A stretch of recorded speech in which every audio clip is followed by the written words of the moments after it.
mendesain sosok Badut Gendongnya ini supaya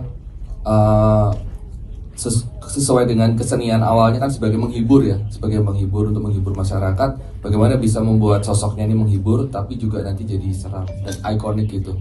Nah, dari prosesnya sendiri kami meresearch Badut Gendong itu keseniannya aslinya, dan ternyata memang bermacam-macam bentuknya. Jadi kita terus kemudian membuatnya mencoba lebih tidak modern, tapi lebih ke tradisional, sesuai dengan ceritanya juga dan sesuai dengan profesi dari Darso dan Darsi. Nah, dari situ challenge terbesarnya adalah membuat desain topengnya, dimana kalau tidak salah sih mungkin 2 tahun ya 2 tahunan lah kita sempat desain awal, kemudian masih belum ketemu, kita desain lagi, terus ada break belum ketemu lagi, sampai terakhir kita menemukan bentuk topeng yang sekarang ini gitu. Jadi semoga bisa menjadi sosok topeng yang sosok karakter horor yang mempunyai topeng yang menarik, yang ikonik dari Indonesia gitu. Luar biasa, terima kasih Mas Grizzly. Tentu kita penasaran ya, kalau bikin topeng yang paling menarik dan paling serem itu ditesnya gimana? Apa ditaruh di rumah gitu, di pojok atau apa Mas Grizzly, biar kayak kaget nih udah serem gitu, atau gimana Mas Grizzly? Ditaruh di magma sih. Enggak di rumah, takut ya. Oke, terima kasih Mas Grizzly, boleh kita beri tepuk tangan. Selanjutnya saya ingin berbincang salah satu film ya yang luar biasa yang disiapkan untuk bisa masuk ke dalam universe-nya Kodrat gitu.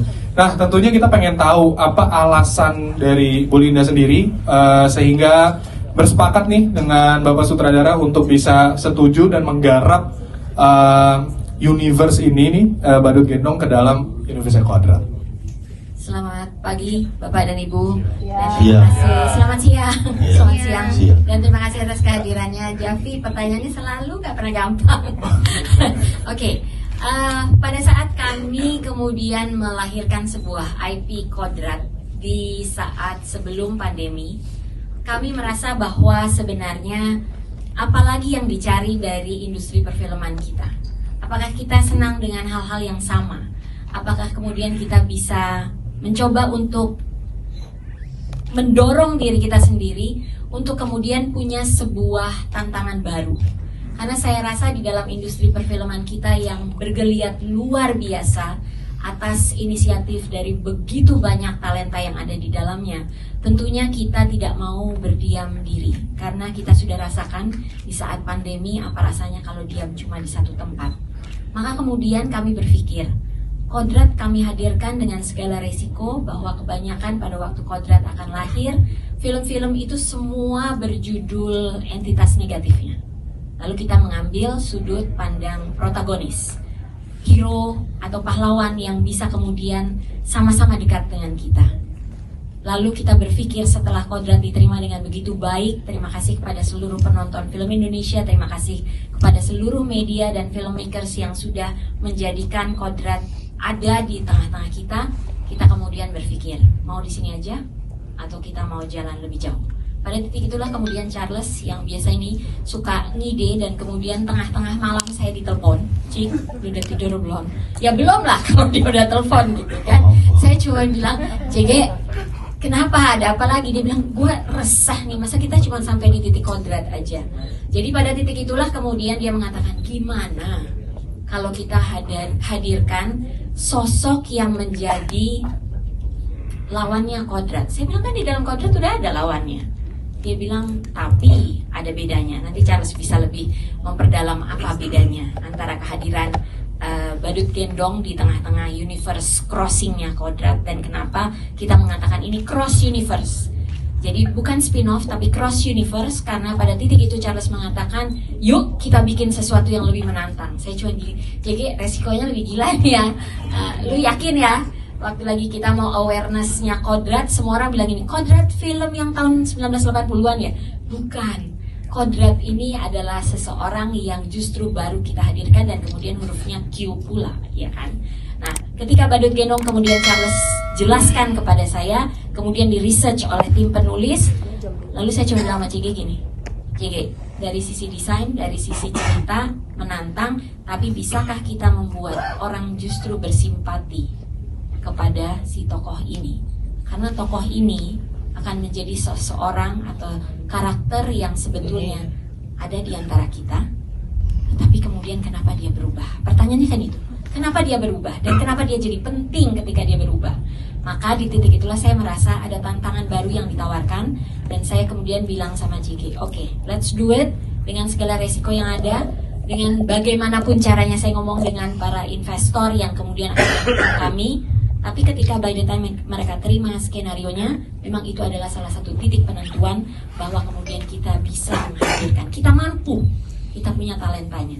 Maka tinggal bagaimana kita kemudian bisa menghadirkan Badut Gendong ini di tengah teman-teman, dengan dukungan, dengan doa, dengan deg-degan. Terus terang saya nggak bisa tidur kemarin malam, bangun tidur terus. Tapi ada rasa bahwa ya ini momennya, ini saatnya.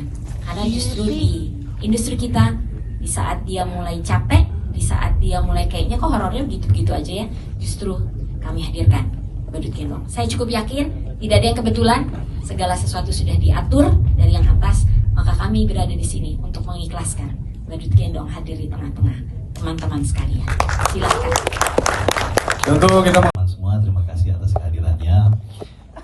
Badut Gendong lahir sebagai bentuk oposisi dari Kodrat, karena memang kami berusaha menyiapkan semesta Kodrat agar kemudian dia berkembang. Dan jika di trilogi Kodrat, Ustadz Kodrat melawan entitas iblis, yang tentunya kalau kita bicara dari sudut pandang Kodrat sebagai seorang ustadz, iblis berarti gelap, hitam, dan Kodrat itu dengan agamanya berarti putih. Hitam dan putih itu kan jelas. Nah, jadi kemudian apa yang bisa hadir setelah trilogi Kodrat tetapi punya daya tarik yang tidak kalah menariknya dengan kekuatan atau entitas jahat di trilogi Kodrat. Nah, yang kami hadirkan sekarang adalah entitas jahat baru, tetapi ini datang dari sebuah kisah perlawanan dari Wong Kalahan, dari banyak kaum minoritas yang sebetulnya berjuang melawan takdir, berjuang melawan ketidakadilan, berjuang akan kehidupan dan penderitaan yang terus datang menerah seperti tiada ada hentinya. Dan pada saat yang dia miliki hanya dirinya dengan kesederhanaan bersama istrinya, yang terjadi kemudian itu pun diambil, itu pun dipisahkan, sehingga kemudian di saat itu dia berkata, cukup. Wong Kalahan yang kali ini memilih untuk kemudian bahkan melawan maut sekalipun jika itu ingin memisahkan dia dengan orang yang dia sayangi. Jadi setelah trilogi Kodrat nanti, di Badut Gendong 2, Kodrat akan menghadapi lawan yang tidak hitam putih, lawan yang sangat abu-abu, lawan yang punya latar belakang bahkan mirip dengan dirinya. Dan di situ akan ada pertanyaan, sanggupkah dia, tegakah dia untuk kemudian menyelesaikan musuh dan entitas jahat ini yang sebetulnya punya banyak kemiripan dengan dirinya. Jadi Badut Gendong adalah sebuah horor yang bisa dibilang mungkin berusaha menghadirkan sebuah subgenre baru, tragic romance.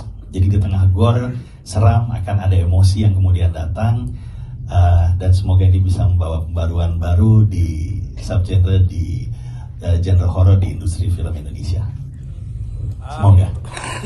Seperti apa yang akan tertinggal di kita ketika kita keluar dari studio? Juri atau orang yang paling berhak untuk kemudian mengatakan sebetulnya adalah penonton sendiri. Jadi yang akan saya jawab adalah hasil dari beberapa kali kami melakukan screening atau tes screening. Di tengah banyak adegan gore, di tengah banyak adegan yang bloody, di tengah banyak keseraman dan kekerasan yang ada, tapi mayoritas dari komen yang paling banyak keluar dari teman-teman yang sudah menonton mengatakan filmnya sangat emosional. Jadi itu yang kami sekarang coba hadirkan, sesuatu yang beda, sesuatu yang emosional dari sebuah genre horor. Itu mudah-mudahan akan bisa dirasakan teman-teman pada saat penontonnya di press screening yang tidak lama lagi di bulan depan. Wow, jadi semakin penasaran sih Pak, gimana caranya kita keluar dari film nonton film horor tapi rasanya malah emosional gitu ya. Kita jadi makin penasaran. Terima kasih Pak Charles Ghazali, sekali lagi boleh kita